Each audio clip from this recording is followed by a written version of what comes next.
Hello there, and welcome to another Starfield ship review. In today's video, we're going to be looking at a little dinky ship called the Vagabond.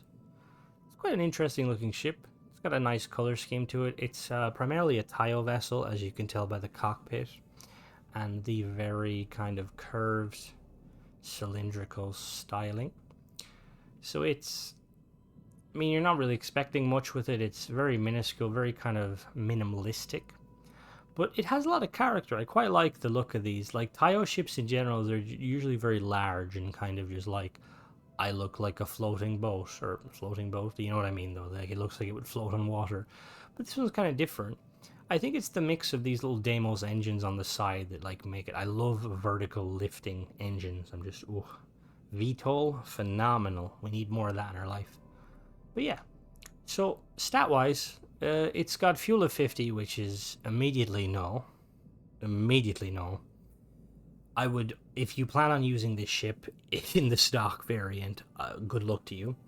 It will make jumping from point A to point B very difficult. You will basically have to, instead of going from A to B, if you're, say, going from Alpha Centauri to Neon, you have to go A, B, C, D, E, F, G, because of the lack of fuel. So, also considering the fuel tanks are there on the top, they're pretty big. Now, you can get way smaller fuel tanks for the size of it, but yeah, I would recommend upgrading the fuel immediately. It's got a hull of 500, which is it's kind of average for an A-class vessel. Kind of for a vessel this size is not too bad. Cargo capacity of 260, which again is pretty interesting. I'm just looking, you could probably like sneak some cargo on if you wanted extra cargo using the merging exploit. But yeah, I think they're trying to cater this as an entry-level combat vessel. So we've got an A-class reactor with 20 power, which is not bad, to be honest. A-class, I was kind of hoping for a little bit more. You could probably upgrade a little bit, get a better reactor, while keeping it A-class. It's got a crew of 2, which is quite low. You could increase that by replacing whatever module habitat is there in the middle with a crew compartment and control room if you want to, but you don't have to. Jump range of 22, which is pretty average. The lowest jump range on the ship I've seen is like 16. So the fact that this is 22, it's not the best, not the worst. Almost 700 shields, which is quite impressive for the shielding of this little vessel. It's got 2 sets of weapons. It's got particles and missiles. Now, don't let that small number on particles fool you. These are the most powerful weapons in the game currently. There's these specific types of particle weapons. They're usually very low power. They're around 3 power. They're a B class. And there's a Vanguard version you get when you join the Vanguard in the UC that's a 2 power. And these things will single-handedly carry your ship. So off the bat, this thing probably has better combat capabilities than 80% of the ships in the game, even bigger ones. So price range, this cost me 74,124 credits. Your mileage may vary depending on your perks. I have the max barter perk. So I am going to buy it real quick, and then I have found this one on Titan, on the planet Titan on New Homestead. Titan is one of Saturn's moons. We're in the Sol system here. I've seen this in multiple locations, but here is a surefire way. It's going to be here. Now, if you come here and it isn't here, go to Mercury, land on Mercury, get out of the cockpit, and go into one of your other seats and wait 24 hours. 24 hours on Mercury is like 2,000 hours, I believe, in real time. So it refreshes every single inventory in the game, so you can come back here, and it should be here. If it's not here, you might have to rehash a little bit, but you'll eventually get it. So looking at it, I'm going to get a little shot from the side where the sun is. It's really cool. I quite like the... Why does it look like the engine's having problems? I quite like the look of it. Color scheme is a bit unusual because it makes me think of the spacer vessels. There is a spacer vessel that is based on the Vagabond.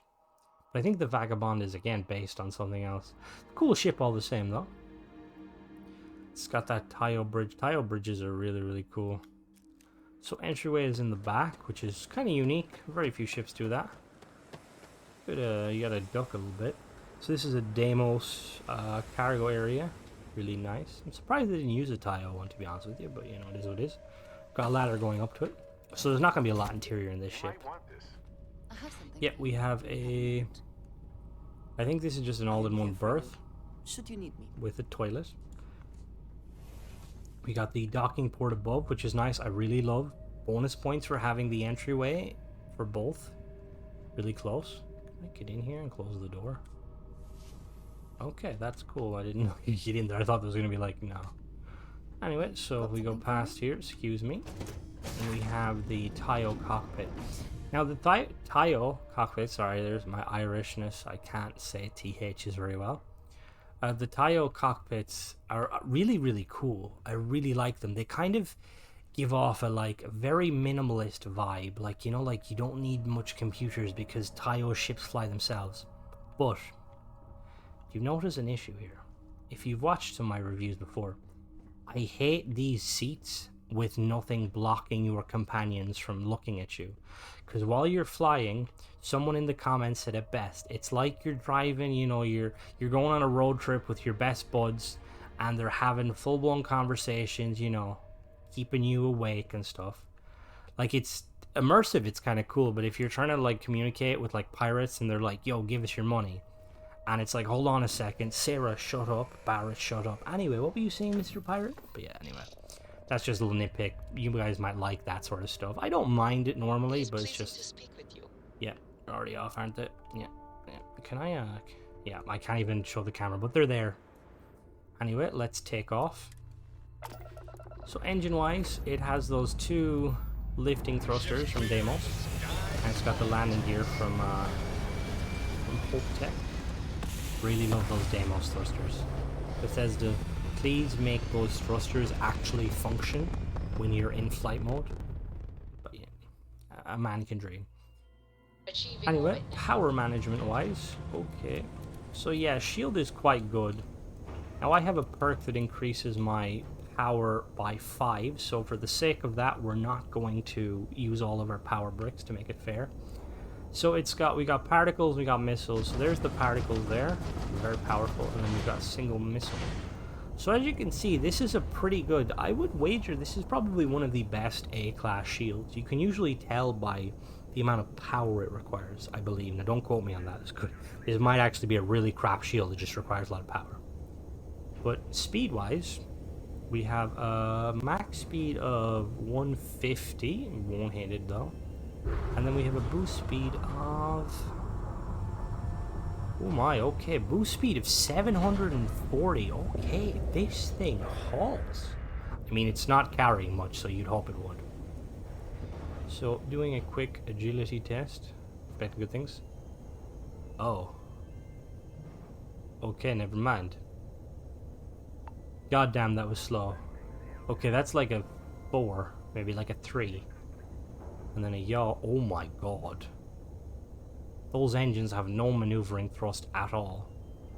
Okay, that was like a 4-2, and then a roll. Okay, so it's got speed, but god damn, it's got no maneuverability. We're gonna do a quick teardown. Not that there's much to tear down, but we'll be back.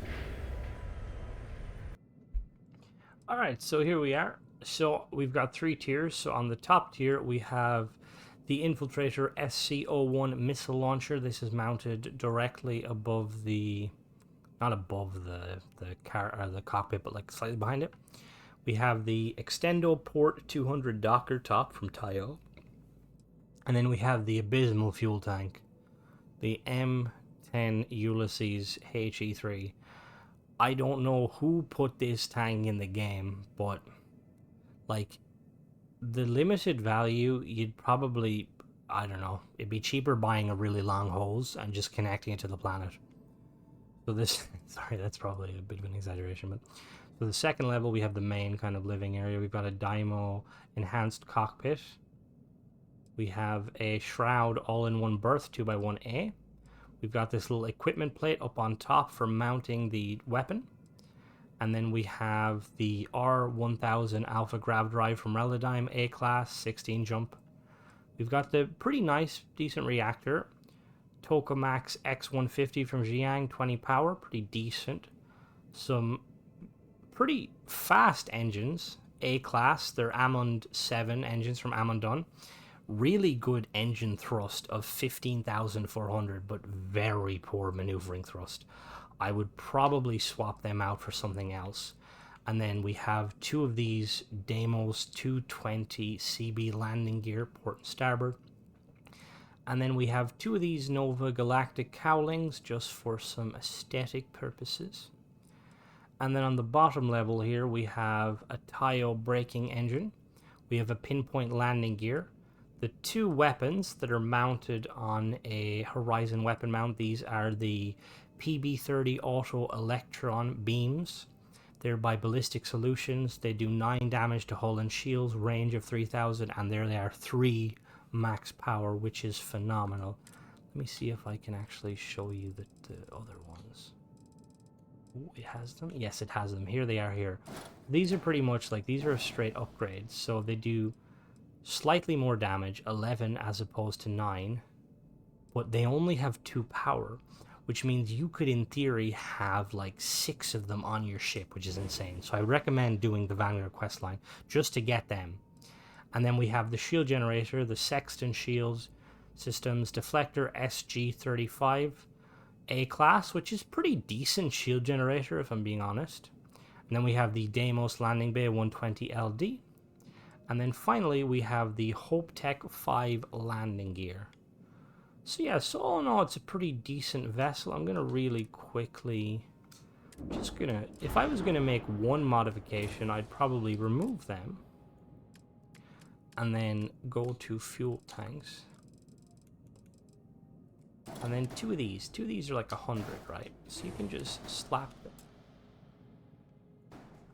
So we're going to do a little technique here. But you would just slap them there. Slap a pair of them, one there, and then you know the gist though. You'd slap, was gonna fly this, I'd slap 4 of them here. For anyone wondering how I was able to merge that, I've done a video, but it's pretty simple. So yeah, you just slap all of them. Oh, whoops, didn't mean to do that. And we're just gonna change the color scheme just to make it blend. So immediately better. And I personally think they give better aesthetics. And we've got 400 fuel, which is nice. But anyway, yeah, that was the ship review. Hope you guys enjoyed. Let me know what you think. Do many of you guys fly these sort of kind of like lower tier vessels? Like I know personally, I used to fly around in a massive C-class like battleship. But I've started recently trying to make a little kind of a single seat fighter type vessel in A-class. And it's been pretty fun when I'm not getting completely destroyed by very hard bots. But yeah, let me know if you guys are like, if you guys have attempted it. Don't forget to subscribe, guys, and check out some of my other reviews. As always, thanks for watching.